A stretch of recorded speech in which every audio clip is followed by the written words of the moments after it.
We can sit around in the alternative media and we can moan about the fact that listings in Google are constantly being manipulated through algorithms, or we can do something about it. Hello, and tonight's headlines. The Iconic Media Group is a genuine alternative. I never fully switch off. It's almost like having the radio on in the background. What is the reaction to that from within the industry? Well, I hide a lot. Hello, welcome to Real Education with Lana. However, we want to grow this into being one of the biggest independent platforms, if not the biggest independent platform in the world. I brought in Max Egan to talk about it. Mr. Egan, no need for introductions, but I've done it anyway. Say hello to Iconic. And welcome to the very first episode of Amanda's Secret Chamber. I failed to know what pain feels like. It's horrible to suffer mentally because everything's here. It's just in here. This gives the strong impression that we know what we're talking about. I want to leave this world having made the biggest difference I can. A genuine alternative that will cast a light on subjects that the mainstream media, and to be fair, large swathes of the alternative media, either can't or won't.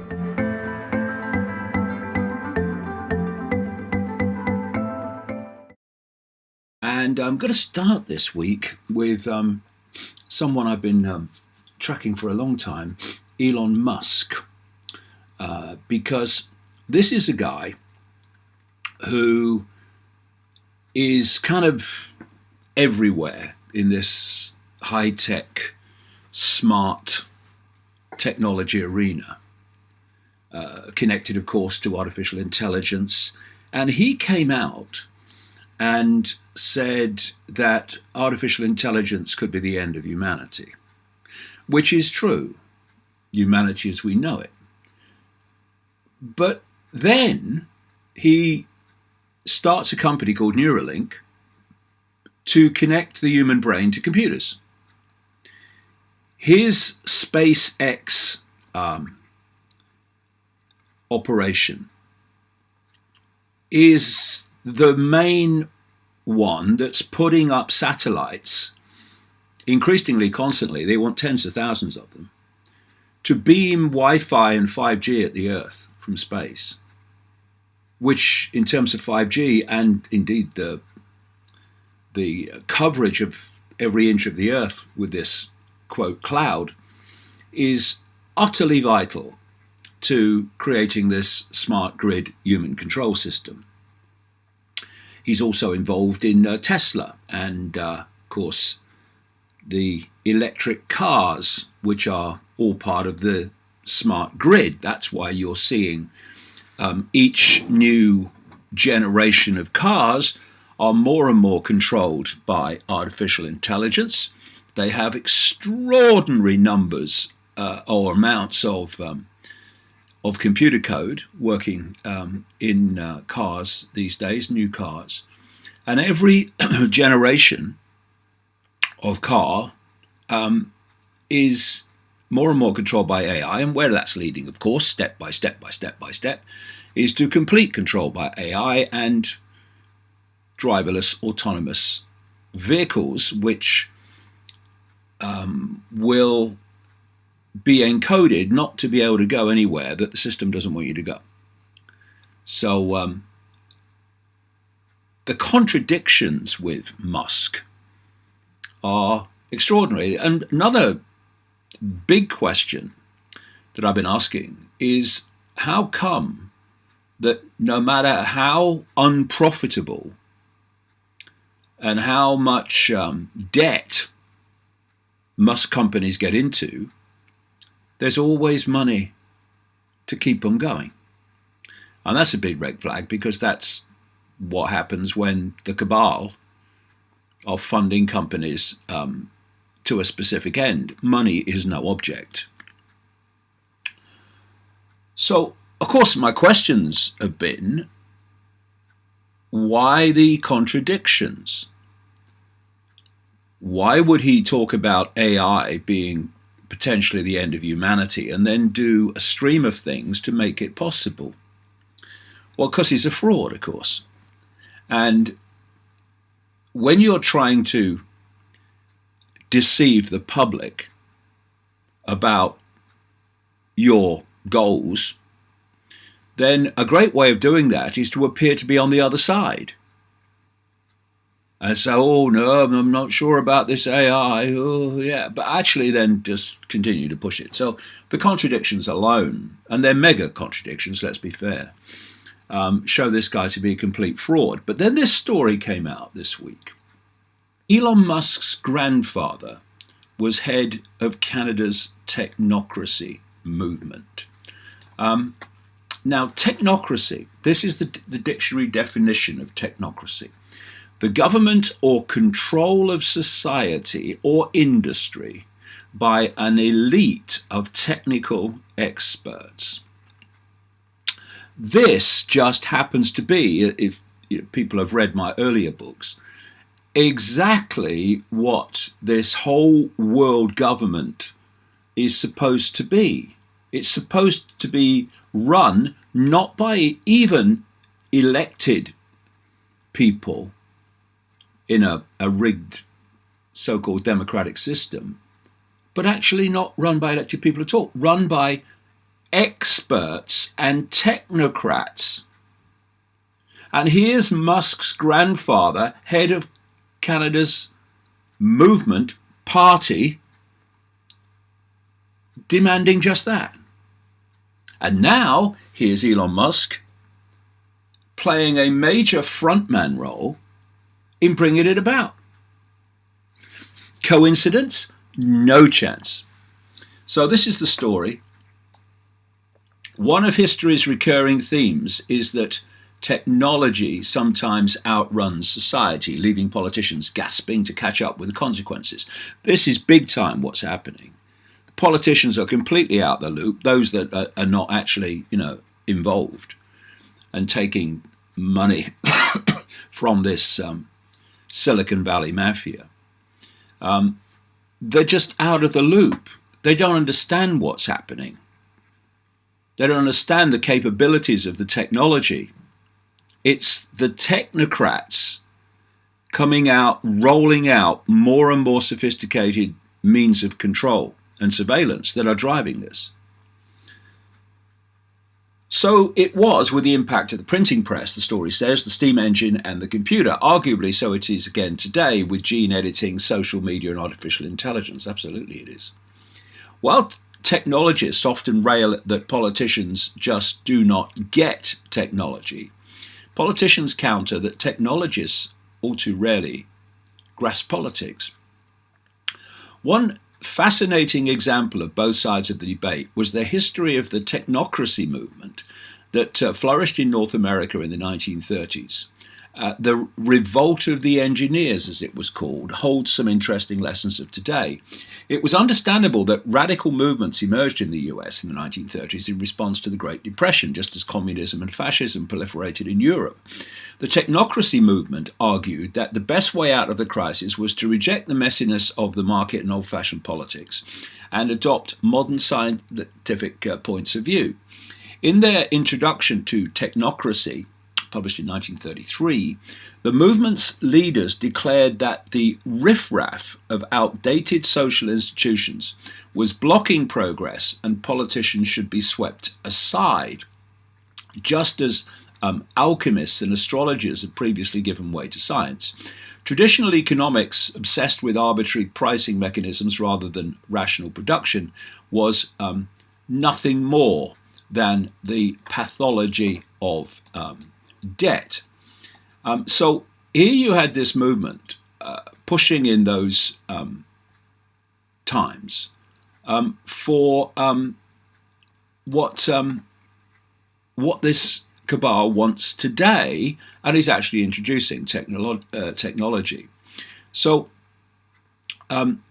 we have Elon Musk, who is, by those definitions, a technocrat, and his Canadian grandfather, Joshua Haldeman, was an avid supporter of technocracy, served as research director, and ultimately became the head of the Technocracy Inc. party in Canada. And these things are not clearly a coincidence. We are looking at a long period of manipulation to bring about an outcome which involves technocrats controlling human society via AI and AI connections to the human brain. And Elon Musk is right up there in terms of involvement. And what's happening is these technocrats of Silicon Valley are being lauded as some kind of, celebrity. Oh, it's Elon Musk. Oh, it's Mark Zuckerberg. Oh, it's Sergey Brin, Larry Page. Oh, God, they're so lovely, wonderful. Well, what they're fronting up, because of course the real power is hidden, what they're fronting up is a technological control system that would make George Orwell shake his head and say, I understated it. There's another story this week. Cyber super soldiers. US Army report reveals vision for deadly machine humans with infrared sight, boosted strength, and mind-controlled weapons by 2050. Enhancements could be made to soldiers' eyes, ears, brain, and muscular system. As well as creating better fighters, this could improve their chances of survival. The study predicts that these enhancements will be widely available by 2050. The US Army Combat Capabilities Development Command created the study. And where they're going with this, and you can see this in their own writings and the statements of people like the Google futurist executive who is always talking about the connection of AI to the human mind, this guy, Larry Kurzweil.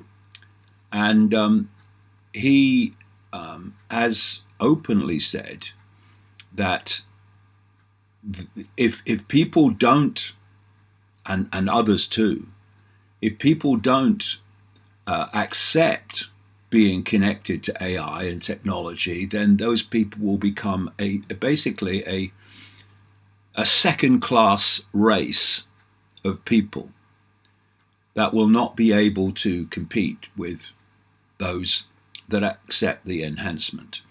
And what we're looking at here with this military study, because the military, with its, certainly in America, unlimited access to money, is used not least through DARPA, the technological development arm of the Pentagon, to develop these technologies, to test them out on troops, and then they're passed on into the general population. We should not forget that the internet is founded on military technology. DARPA say they created the internet. And if DARPA did it, it wasn't for the good of humanity. That's not to say there are not some good things about the internet, but of course, what they're doing now is trying to delete them and leave only the controlling sides of the internet. Anyway, this story says future armies could be made up of half human, half machine cyborgs.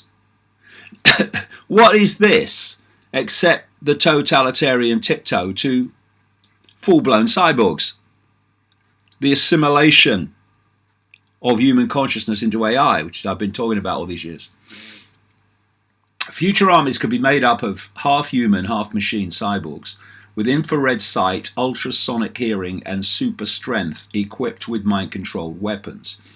In a US Army report, experts from DEVCOM, there's always a com with the US military, DEVCOM, the Combat Capabilities Development Command, outlined a number of possible future technologies that could be used to enhance soldiers in the battlefield by 2050. These include enhanced limbs for increased strength, an eye that provides infrared and ultraviolet vision, and an audio device that provides ultra and subsonic hearing. And they also suggest that a future soldier could have a neural device, here we go, that optimizes brain power and allows them to control weapons with their mind. This is the stepping stone to connecting AI to soldiers' brains, with then being played out to the population in general. The thought experiment involved dozens of scientists, military personnel, ethicists, as if they're going to have any input, even if they are really, and other experts discussing future technologies, what impact cyborgs would have on society. Yeah, what could go wrong? And how it would change warfare. How about stopping warfare? Anyone thought about that? The term cyborg was first coined in a NASA study on the long-term impact of space study by Manfred Kleins and Nathan Klein. The word is a portmanteau formed from cybernetic organism and is an organism that has been optimized by creating interactions between flesh and humans, or flesh and technology rather.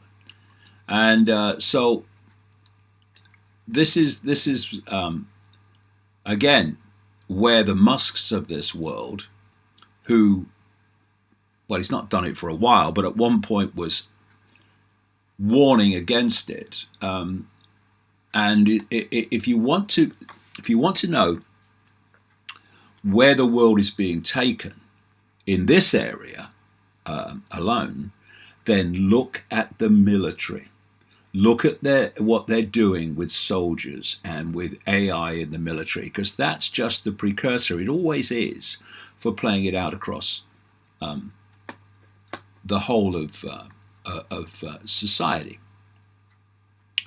Then we've had Vladimir Putin coming out this week and saying Russia is against militarization of space, but the US sees it as a theater of war. We in the public arena, if you don't do a lot of research, and even then it can only go so far, have no idea what's actually in space and potentially pointing at the Earth. And the plan in the end is, well, I say in the end, they're already doing it, is to put weapons in space that are pointing at the Earth. You know, you ever see those James Bond movies? I've not watched many of them. I used to watch some of the older ones, but I haven't seen them for a while. But you had the mad, basically technocrat on some island who was threatening the world by pointing some super weapon at, somewhere that would do a lot of damage. And it was like, you do what I say, otherwise I press the button. Well, this is basically the theme of what this space weaponry is all about. It's to do with having weaponry pointing at the Earth. So they say, you do what we say or we'll destroy you. This is where these mad, crazy, insane people are going. And whether he's genuine or not, we don't know. But Putin is speaking against this. He said Russia has consistently opposed the idea of space militarization, but the actions of the US and its allies force Moscow to counterbalance this growing threat, President Vladimir Putin has said. Russia has always opposed and continues to oppose the militarization of space, the president told a government meeting on military policies. Putin expressed concern over world powers increasing the capabilities of their space systems, which have both military and dual-use applications. He said the US political and military leadership openly consider space a war theatre. Developments demand that we pay increased attention to strengthening our orbital group, as well as our rocket and space industries. Russia's so-called orbital group is a constellation of more than 150 satellites. I mean, goodness knows how many's up there now. 2/3 of which have military applications. So Putin wants to stop the militarization of space, but they've militarized space. He would argue he's done it to counteract, but it's been done. So there's so much stuff up there that relates to military. Most of them are part of military satellite communication systems, but Russia also has satellites monitoring launches of intercontinental ballistic missiles as well as short-range tactical missiles. This warning system was significantly enhanced over recent years and tested successfully during the large-scale military drills in October, the president said. His words, meanwhile, came as NATO finally made space its official war domain during a summit in London on the 70th anniversary of the alliance on Wednesday. Its members declared space the fifth operational domain and committed to ensuring the security of telecommunications infrastructure, including 5G. So they say, or people seem to believe, that if you want to look in the direction of God, then you look upwards to the sky. Well, there's a technology God being constructed all around us, and the sky is where much of it is planned to come from.